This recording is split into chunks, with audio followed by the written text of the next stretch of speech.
shit! Oh my god, oh my god, oh my god. Fuck. Are you okay?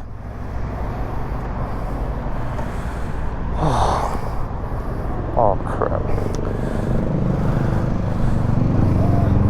Are you okay? I think you better sit down. Duduk, duduk, duduk, duduk, duduk.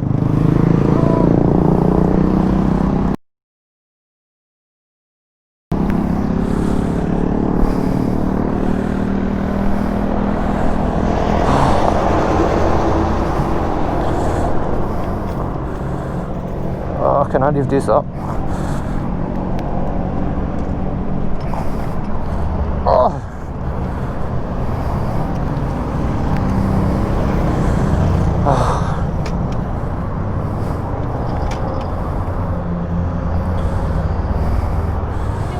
Hah?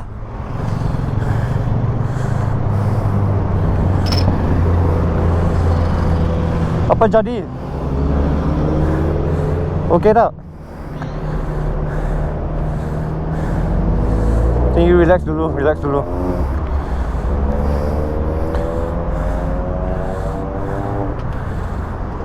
Okey tak? Hah?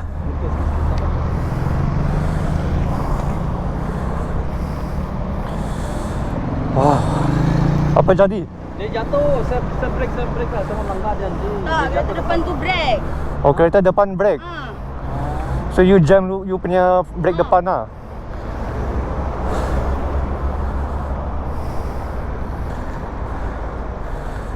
You nak call siapa tak? Phone I tinggal. You tak ada phone?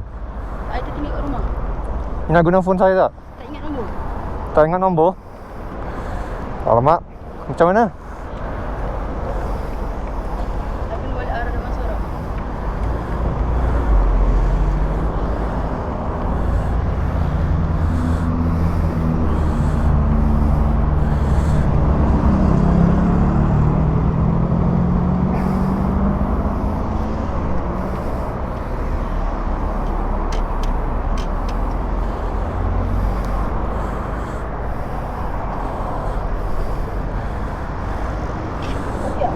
I think boleh jalan, boleh jalan.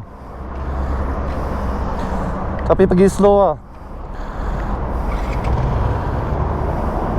I try. Ha? I try. Slow lah.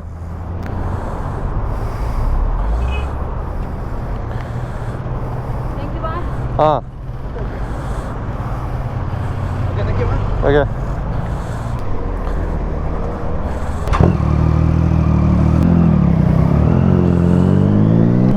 According to the lady, the car in front her jammed her brake, or his brake, I don't know.